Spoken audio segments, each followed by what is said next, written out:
Let me be precise about what we're actually debating, because the moment you say feminism, half the room flinches, half the room cheers, and neither reaction is based on what feminism actually is.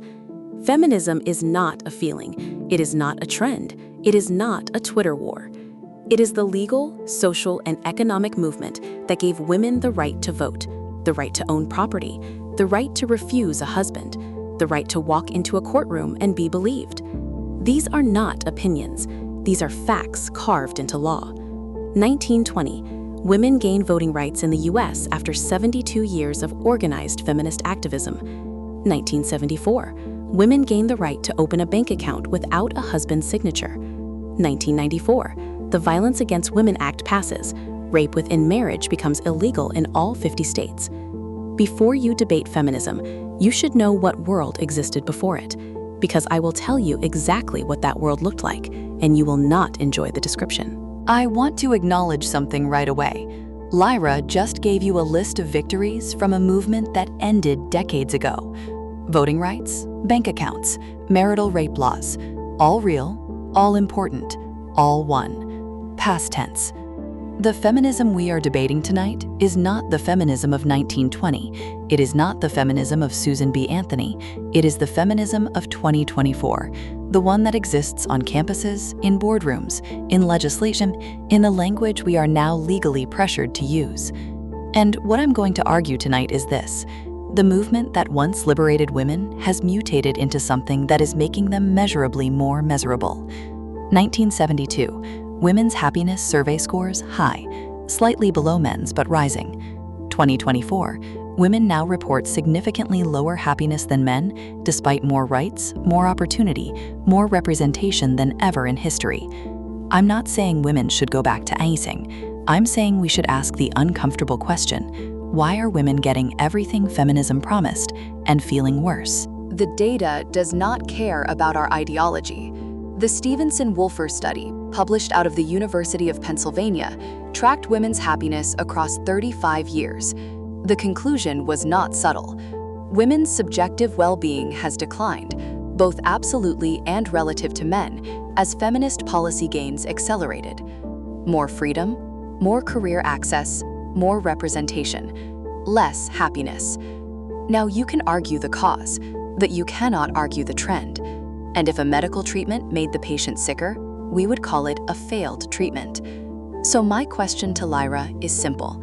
At what point does feminism take responsibility for the mental health of the women it claims to serve? That question contains a flaw so large, I'm surprised you didn't trip over it. You are correlating two trends and calling one the cause of the other. Women gained rights. Women's reported happiness declined. Correlation is not causation. Axiom. That's the first thing you learn in any serious statistical analysis. What else happened during those 35 years? Economic recessions, the collapse of social safety nets, the 2008 financial crisis, the rise of social media, which, by the way, disproportionately destroys women's self-image, the 24-hour news cycle, engineered to produce anxiety, the doubling of housing costs, stagnant wages. Women didn't get sadder because they got rights. Women got sadder because the world got harder for everyone, and women are now expected to carry both the professional load men carry and the domestic load they always carried. That's not feminism's failure. That's the failure to finish what feminism started. Interesting. So feminism gets credit for all the wins, the voting rights, the legal protections, but the moment we see negative outcomes, suddenly it's the economy, social media, everything but the movement. You can't collect the trophies and refuse the accountability, LYRA. Actually, yes, I can. And here's why. If I give someone a life jacket and they drown because they were thrown into a hurricane, the life jacket did not kill them, the hurricane did. The correct response is to build a better shelter, not to take the life jacket away. The problem is not that women have freedom. The problem is that freedom was handed to women inside a system still fundamentally designed for men. Workplaces built on male schedules, male bodies, male patterns of ambition. Women were invited into that system and told to perform or be left behind. That's not liberation. That's a different Then cage. who built the cage? You just described a system that feminism has had 50 years of political power to change. 50 years. And the cage is still there? At what point does "the system is the problem" become an excuse for a movement that hasn't delivered? You fire the contractor when the client stops paying them. Feminist policy has been systematically underfunded, overturned, and legislated against for 5 decades. The Equal Rights Amendment, guaranteeing constitutional equality for women, was never ratified. Childcare subsidies? Decimated. Paid maternity leave? The United States remains one of the only developed nations on Earth without a federal mandate. You want to blame feminism for a half-built house while ignoring that someone kept removing the bricks. Let's go somewhere feminism really doesn't want to go: the family. 1960, U.S. divorce rate, 9 per 1,000 married women. 2024, nearly 50% of first marriages end in divorce. Birth rate in the U.S., 1.6, below replacement level for the first time in history. Now, I'm not saying women should be forced into marriages. I'm not saying divorce is always wrong.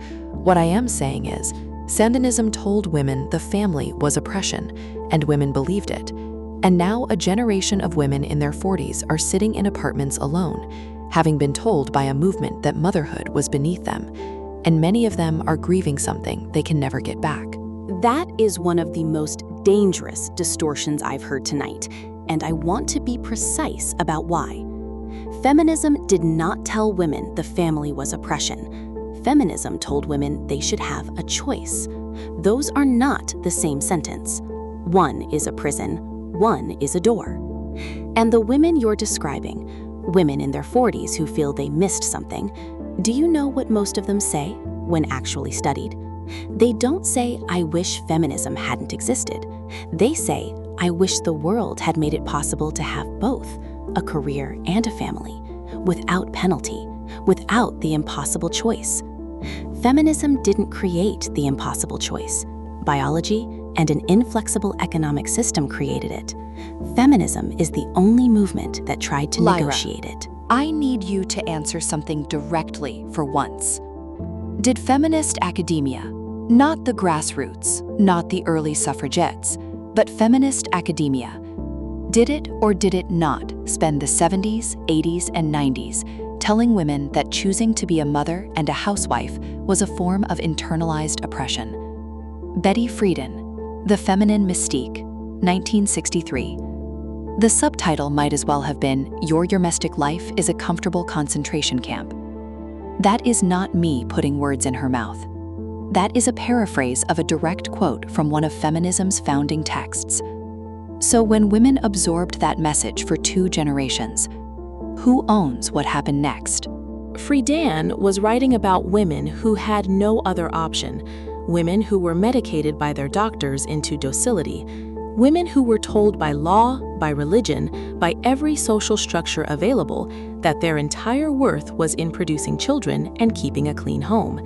In that specific context, yes, the domestic trap was a form of oppression. Modern feminism has evolved that position significantly. The feminist consensus today is bodily autonomy and freedom of choice, including the choice to stay home. You are quoting 1963 to describe 2024. That's intellectually dishonest, and you know it. Because stay-at-home mothers on TikTok right now are being called trad wives, a slur invented by progressive feminists. Women who choose domesticity in 2024 are being told by other women in feminist communities that they are setting the movement back. The choice feminism offers comes with a social tax. Choose the career? Applause. Choose the home? Suspicion. That is not freedom. That is a new hierarchy with a different top. You're not wrong that that dynamic exists, and I'll say that clearly. Any feminist who shames a woman for choosing to raise her children is not practicing feminism. They are practicing a new form of the exact control they claim to oppose. But here is the difference between us. I can identify a flaw in my movement and still believe the movement is necessary. You are using the flaws of individuals to indict the entire project of women's equality. That's like pointing at corrupt doctors and concluding that medicine itself is a lie. I want to bring something into this room that feminism prefers to leave outside. Men. Boys now make up 70% of D and F grades in American schools. Men account for 79% of suicides in the US. Male college enrollment is now below 40% and falling. Men account for 93% of workplace fatalities. These are not conspiracy theories. These are CDC and Department of Education statistics. And yet, there is not a single federally funded men's health initiative in the United States. There is no Department of Men's Education. There is no government task force on male suicide. Feminism has had 50 years of institutional influence. Why are men collapsing on its watch? This is the moment in every anti-feminist argument where male suffering gets weaponized, not to help men, but to dismiss women. I care about male suicide. I care about boys failing in school. Any serious feminist does. But let me ask you something, AXIOM. Who built the culture that tells men they cannot cry, cannot ask for help, cannot admit weakness? Who created Be a Man? That is not feminism. That is patriarchy consuming its own sons. The same rigid gender hierarchy that told women to stay home, told men to suffer in silence. Feminism has been arguing against rigid gender roles for a century. The dismantling of those roles helps men too. You are blaming the firefighters for the fire. Then why? If feminism dismantles harmful gender roles for both sexes, why has male suffering accelerated during the exact period of peak feminist institutional power? You've been in universities, in HR departments, in media, in government policy for 50 years, and men are more lost now than at any point in recorded measurable history. I'm not saying that's the goal. I'm saying if the byproduct of your revolution is an entire gender in free fall, that is a catastrophic design flaw. Because feminism has institutional presence, not institutional control. We are present in universities that are also shaped by funding, by capitalism, by athletics programs that generate billions, by alumni boards that are predominantly male. Feminist scholars being in the building does not mean feminist scholars are running the building. And here is what I find genuinely interesting about your argument tonight. You've spent this entire debate arguing that feminism is too powerful, and also that feminism has failed to fix everything. It cannot be both, AXIOM. You cannot tell me we rule the world and that the world is broken because of us. Pick one. Because right now you're using a movement's power to explain why you hate it, and the movement's failures to explain why it's useless. That is not logic. That is motivated reasoning. That's actually a fair point, and I'll say it on record. It's a fair point. What I'm arguing is not that feminism is omnipotent. It's that the ideology, the philosophical framework, has become the dominant moral lens of Western culture.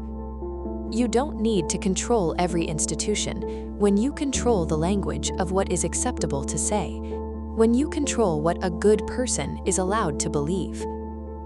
And what I observe is a generation of young men who are told they are the problem, simply by existing, simply by being male, not for anything they've done, for what they represent.